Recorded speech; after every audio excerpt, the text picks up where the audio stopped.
Y hemos analizado los mecanismos en general. Lógicamente, tenemos que profundizar tanto para el proceso acusatorio como para la justicia integral para adolescentes, cuáles son los mecanismos que convienen. Debo decirles que México perdió la oportunidad, tanto a nivel adultos como a nivel adolescentes, la oportunidad de repensar los mecanismos. De repensar los mecanismos y, por tanto, producir un proyecto mucho más ambicioso de mecanismos alternativos. Eh, la mediación, la conciliación, la junta restaurativa son los mejores mecanismos, no necesariamente. Pero no voy a entrar a ese tema, sino que ahorita lo que me interesa es poder tratar de ver con ustedes, de estos mecanismos que veíamos ayer, cuáles mecanismos asumió México. Y en concreto, México asumió, primero, como mecanismos, como mecanismos de solución de conflicto y como mecanismo de terminación del proceso. Como solución del conflicto, la mediación del artículo 21 de la Ley Nacional de Mecanismos Alternativos, la conciliación del artículo 25 de la Ley Nacional de Mecanismos Alternativos, los acuerdos reparatorios del 186, los criterios de oportunidad del artículo 256 y las juntas restaurativas del artículo 27 de la Ley Nacional de Mecanismos Alternativos. Y como mecanismos de alternativos de terminación del proceso, el procedimiento abreviado, artículo 201 y siguientes, suspensión condicional del proceso, artículo 195 y la sentencia de sobreseimiento del artículo 327. De la lista larga que vimos ayer, ahora estamos viendo una lista corta. Pero entonces, en lo que a mí me interesa, que es la razón de este canal, adolescentes. ¿Qué pasó con adolescentes? En adolescentes vamos a encontrarnos la siguiente estructura básica. Primero, mecanismos de solución de conflicto, pero la solución de conflicto tiene un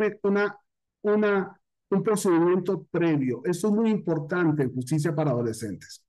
No ignoro que en muchos estados no se hace el procedimiento previo, sino que se llega a la facilitación y se llega al facilitador, adolescente facilitador víctima.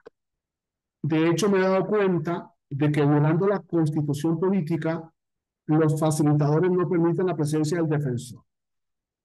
Violando la constitución política, artículo 20, apartado de fracción octava, el imputado tiene derecho a un abogado defensor, el facilitador, ¿no? Se hace Padre, Hijo y Espíritu Santo y entonces resuelve absolutamente todo con la víctima y con el imputado. En algunos casos, la víctima sin asesor jurídico, el imputado sin defensor, bendito facilitador que suplió.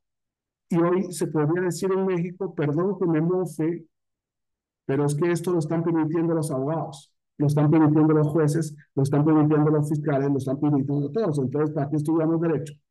¿Y para qué somos abogados? ¿Y para qué hacemos una constitución política si al final la praxis va a derogar las normas? En la solución de conflicto y en la terminación del proceso. Tenemos el procedimiento abreviado, la suspensión condicional del proceso en el artículo 95 y tenemos la sentencia de sobreseimiento. Sin embargo, mi posición a la cual me voy a dedicar más adelante es que en adolescentes no debería de haber abreviado. Me gusta la suspensión condicional del proceso en adolescentes y, lógicamente, la sentencia de sobreseimiento. ¿Sí? ¿Para qué ir a juicio cuando ya el caso no tiene pies ni cabeza y entonces va al sobreseimiento? Lógicamente, en la solución del conflicto vamos a tener primero reuniones con la víctima, artículo 90, segundo, juntas restaurativas, artículo 91 de la Ley de Adolescentes, y tercero, círculos. Y estas reuniones, estas juntas y estos círculos tienen como objetivo admitir o no, ver la conveniencia o no de los mecanismos alternativos que en adolescentes va a ser la mediación, artículo 84-85, los procesos restaurativos del artículo 84, la suspensión del proceso del artículo 95, los acuerdos reparatorios y los criterios de oportunidad del artículo 128. De modo que entonces, lógicamente, tenemos un cuadro de mecanismos a través de los cuales el adolescente, que aclaro, no convendría en los delitos graves y por tanto, si son delitos leves, es mejor los mecanismos alternativos que un abreviado. No conviene el abreviado, cosa que diré más adelante. Pero es muy importante entonces ahora aterrizar ya a la gestión del caso. Si nosotros hablamos de la gestión del caso en general, vamos a encontrar que la acción penal puede ser pública o privada, pero en adolescentes la acción no puede ser pública, privada nunca, solamente pública. Primera idea. Luego entonces esa acción pública puede ser represiva o alternativa. Eso significa que en la acción represiva tendríamos el juicio, sometemos al adolescente a juicio o en su defecto nos vamos al sobreseimiento porque no hay pruebas. Pero en la justicia alternativa vamos a tener mediación, procesos restaurativos, criterios de oportunidad y si lo fuera el proceso abreviado, sin embargo, me parece que no conviene el proceso abreviado. Vamos tratando de dibujar la tela de araña de lo que podría significar la gestión del caso. Únicamente que esta gestión del caso que nos enfrenta a un juicio oral o al sobreseimiento o a la justicia alternativa que lleva al archivo y a las formas de archivo, que lleva a la reparación del daño y las formas de reparación del daño, a la rehabilitación del adolescente prioritariamente, a los criterios de oportunidad o al proceso abreviado que hemos rechazado, en este cuadro nos enfrentamos lógicamente a la realidad. Perdón que sea rápido en el cuadro y después vamos a dedicarnos paso a paso a cada uno de ellos. ¿Por qué nos vamos al juicio oral? Porque vamos a lograr una condena o una absolución. El sobreseimiento, ¿por qué ocurre en adolescentes? Porque no hay pruebas, porque vencieron los plazos, porque no se hizo ejercicio de la acción o porque tenemos problemas de extinción de la acción penal pública. ¿Por qué procede el archivo en adolescentes? El archivo temporal por falta de pruebas, el no ejercicio de la acción penal porque no se puede proceder, porque los hechos no son delito, la negligencia policial o ministerial que lleva lógicamente que no hay pruebas o que la investigación se hizo equivocadamente y la abstención. Pero vamos a tener también la rehabilitación y entonces, por tanto, nos interesa más fijarnos en el adolescente que exige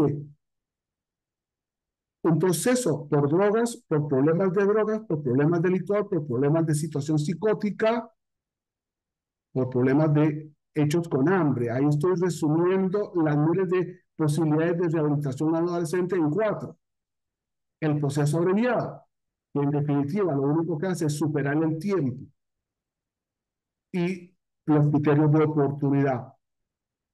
Y los criterios de oportunidad nos enfrentan conforme al 128 en relación con el 256 a las formas de delincuencia bagatelaria, a los excesos de pena, a la pena natural y a la negociación. ¿Estoy siendo muy rápido? Sí, porque hay que dedicarse y esto no es una clase de especialidad, sino unas ideas que tenemos que manejarlas, conviene manejarlas y que el hecho de que estén en un video las podemos ver una y otra vez, principalmente mis grandes críticas al modelo procesal y al modelo adolescentes. Pero quería fijarme en la reparación, porque la reparación podría ser por la mediación del artículo 84-85 o los procesos restaurativos del 84-88. ¿Necesarios para qué? para los acuerdos reparatorios, artículo 82-84, o para la suspensión condicional del proceso, artículos 82-95. Exigirían, por tanto, reuniones previas, reuniones con la víctima, juntas restaurativas y círculos.